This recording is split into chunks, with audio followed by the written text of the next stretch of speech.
All right, we're live, babe. Hey, good evening, everyone, on this nice, beautiful, hot Sunday. Yes, it is It's hot. very warm outside. Welcome to another episode of Joy and Pain with the Toneys We're tonight. trying out the live stream, see Yeah. how that works out Try for us. something different tonight.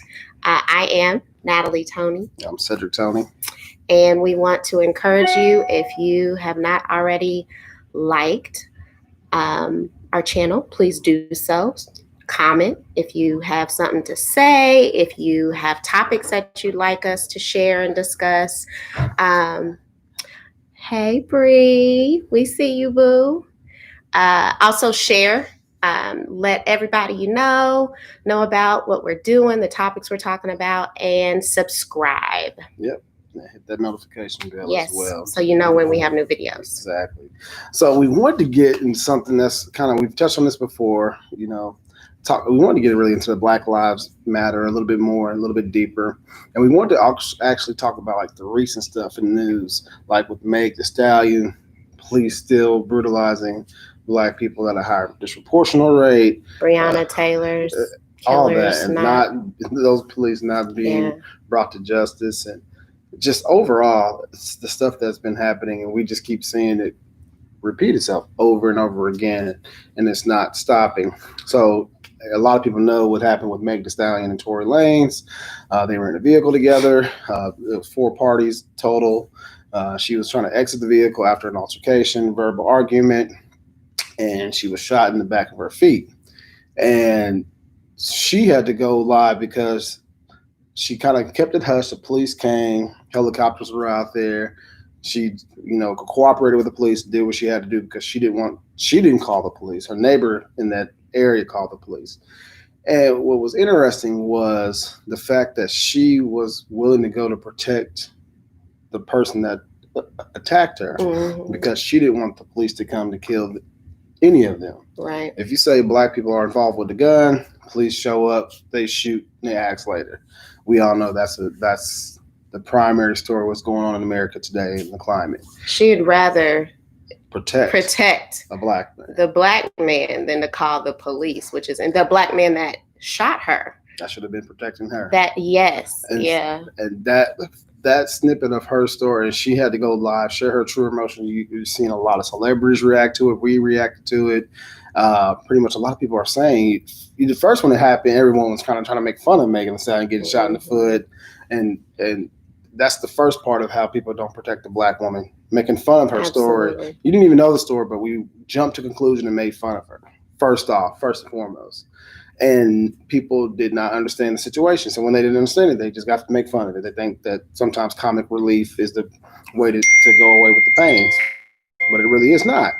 So that was the first part of it from the information that I was getting from sources. And then the next thing, it was like she did all that to protect that man. He got deported, and I guess some of his publicists and some of his PR pit personnel started going on different rants saying that, different things happen. So she set the record straight and just said, hey, this man shot me. And now celebrities are coming to her beck and call and starting to support her. And they're saying, hey, we support this Black woman, lift her up. But there were a few celebrities, I think it was an NFL player that shot himself in the foot, saying, if you talk about demon hours and hanging out with people during those times, you pretty much putting yourself in a bad situation if you get shot. And Tory Lanez liked it, from what I saw. And putting it back on the victim. Again, not protecting the Black woman. And it's hard. And the Black life. Yeah, and the Black life. And that's the two aspects of it. It's like the Black life is the first thing, and then the Black woman, it's almost like getting pounded into the ground further from people not respecting her, people not listening to her story, people making fun of her, people discounting her credibility. It was just sad to see that. And we don't even think about it to that extreme. And that's just one example. But even all across the board, Black women are just treated unfairly. There's many different situations where Black women are not treated as equals. They're not even looked at as full human beings still. In a lot of scenarios, we already know the pay rate for Black women is not the same even to a white woman. It's sad. I think it's like white women are 70 cents and you guys are like 60 cents on the dollar. Something. It's still lower. It is crazy. Objectifying the Black woman. So it's just going out to say that, you know, Black lives matter, but Black women are very important. We needed to protect the Black women, the Black woman. Take the extra strides to, you know, if you see, like I was in Walmart one time, if you see a Black woman in distress, go to her, help her first, then you ask questions later. There was a guy, white guy in the line. The woman had a few more items than the 10 items to check out, I think, and he started saying something reckless to her, and she had maybe a few more, and it shouldn't have been a big deal. People do it all the time, and he said something slick to her, and she said, "Don't worry about what," started cussing him out. And then he got loud with her. So I stepped in. I said, "Hey, dude, you might want to back up because you're going to catch these ends if you don't walk. You're going off on a woman." I told my wife the story, what happened, and it's just, I can't let it happen in front of my sight. Another story, we were at a movie theater. Our whole family was at a movie. Yeah. My nieces, my mom, we might have already nephew. shared the story. I don't remember if we did or not on this channel, but these white guys were rude. The whole movie went to the whole time, just making noise, talking, cussing. The whole entire movie, the whhole theater was actually kind of, you could tell the tension of everyone just tired of listening. Frustrated with them. And so my nephew goes down, Evandre, our friend, he goes down into the restroom. They say something to him reckless. They call him a bitch, I think. Well, because he says, "Be quiet." Yeah. And so and they cussed him out. So then I got irritated because you done cussed my nephew out. So then I said, "Shut the F up," because I was irritated. And so they thought it was just cool to call her that "fuck you, bitch." And I had to rise up. I felt like it was a slow motion moment to protect my Black queen and defend her honor, because I wasn't gonna let that happen to my face. Threw that guy across. Y'all should have seen it. It was like a movie. Like the man actually. And let's say this, we do not condone violence. I will say that. But I do sometimes. We are all about protecting each other, okay? I see you, Brianna.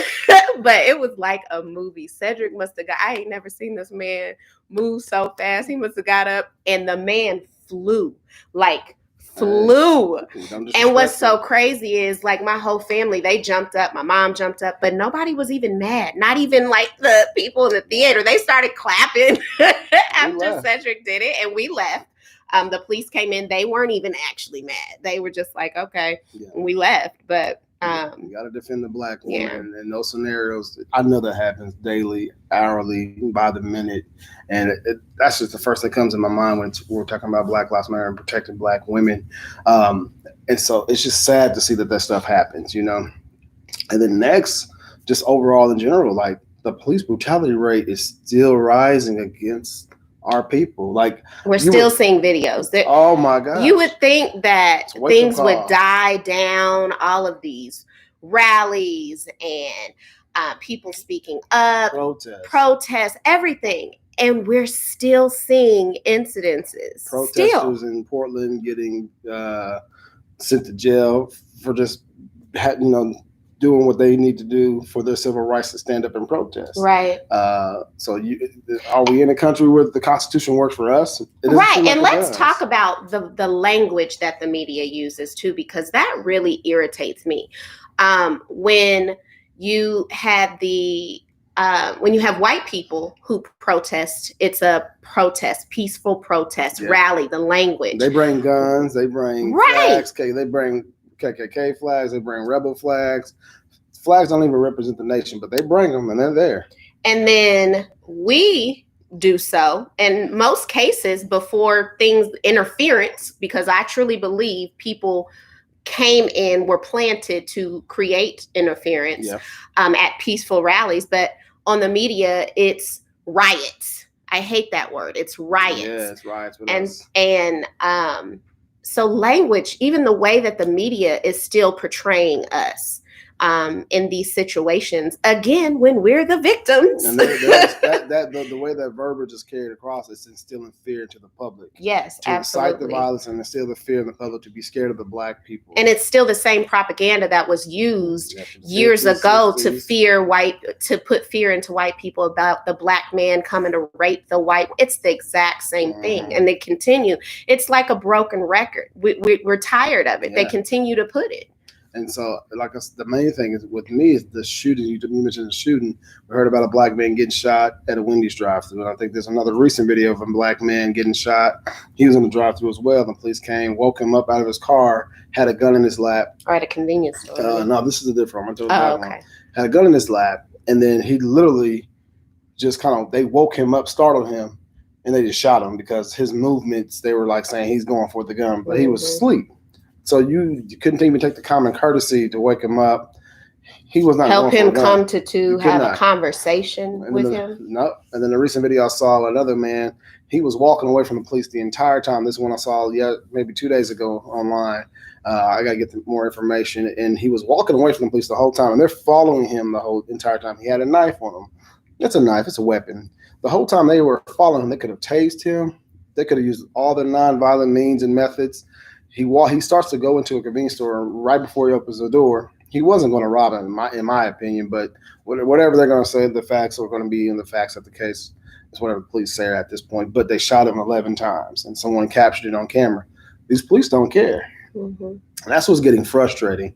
And for the cops, I know it's hard, but your job. And I will say it's not. And I will say it's unfortunate that these bad cops are outshining the bad is outshining the good cops, because we know some amazing cops. We know that there are really cops out there that care about their communities. We understand that. And my heart even more so goes out to our Black cops who are in the middle of this, who know, they still have to do their job. They still have families that they have to take care of. But at the end of the day, when they're not in uniform, they understand there's still a Black man that too could be targeted. And so it's a difficult situation for a lot of people. Queen of Slim is a good. We was watching that last night. Mm-hmm. It's a good movie that kind of portrays how the climate of things are now, which is sad. And there's so many movies out there that portray the climate of America, and that has not changed. The fact that it hasn't changed, and we talk about all this stuff, I'm all about action. People say, let's have a conversation. I'm fine with the conversations, but what's the action? But we got to move past, we shouldn't have to still be educating white people. We still shouldn't have to explain why we use Black Lives Matter. At this point, it's like, okay, go figure it out on your own. Go educate yourself, and let's do something about this. We need to be looking at policy changes. We need to be talking about those things more. And I'm going to say this. I'm going to keep saying it. We're going to say it in next videos until we get to November. But y'all need to vote. Yeah, go out there. Because the man in office, he doesn't value the Black life. And you have to vote. And no policies are going to change at the highest. If the highest level is not worried about it, how's that going to trickle down? It don't work. It's not going to work.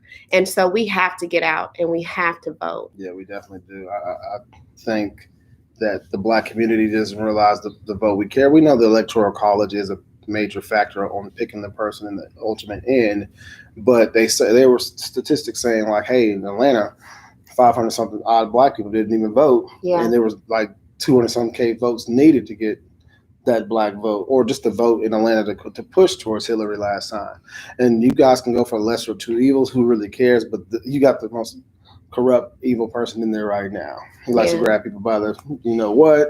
He doesn't respect women. He doesn't respect people of color. He doesn't respect immigrants. He don't respect anybody but his homies who got money and have power. Yeah. That is it. That is it. And we'll leave that alone. Yeah, we don't want to give him no shine. Brianna's comment about us being labeled as a terrorist. We had Black Lives Matter and Antifa, all this labeled as a terrorist group. Even Black Panthers back in the day were labeled as a terrorist group. And that kills me because all these white people that go in killing folks in churches and mass shootings and all of that are never labeled terrorists, and they're the terrorists. And yet we're labeled the terrorists for standing up for rights that we should already have. What's amazing is we have no known history of killing police.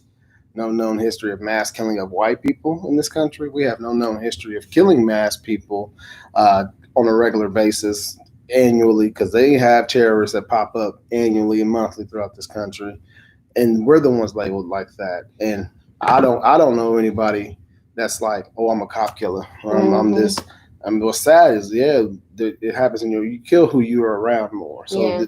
And that whole thing of black on black crime, yes, we need to stop killing each other. But that not a thing. Like black on black crime, you've never heard white on white crime. Nah, you've never heard Asian on Asian crime. Like that's not a thing. Yes, we need to stop killing in general. Yep. Let's just say that. But black on black crime, when you revert back to that frustrates me, because at the end of the day, black on black crime is actually a systematic thing.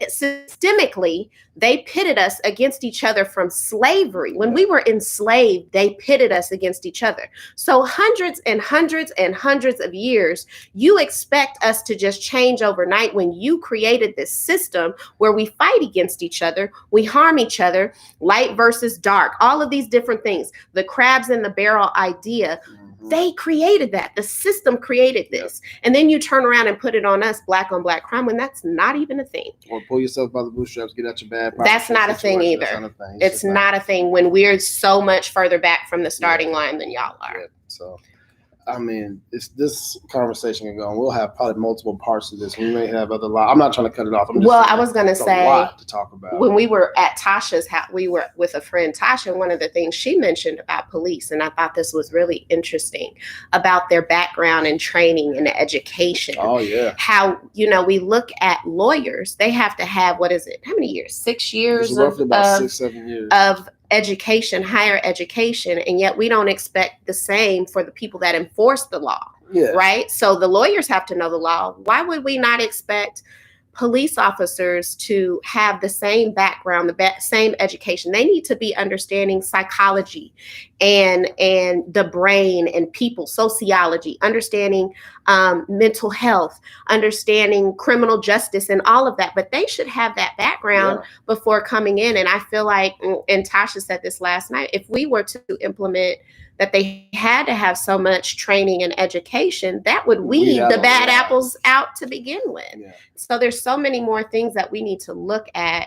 And I know it's easier said than done. It's already hard enough to get police in the academy now. Like we're under, they say, we don't have enough police in the Wichita area as it is. So it's already hard enough. So if you add that extra layer, I understand, it's easier said than done, but there's gotta be more. There has to be something to where we're just not getting these folks right out of high school and they have no kind of background and no kind of training and no kind of education. That you just can't. And these are the people protecting and working with our community and people in our community. With guns. With the license to kill, even though it's supposed to be protect.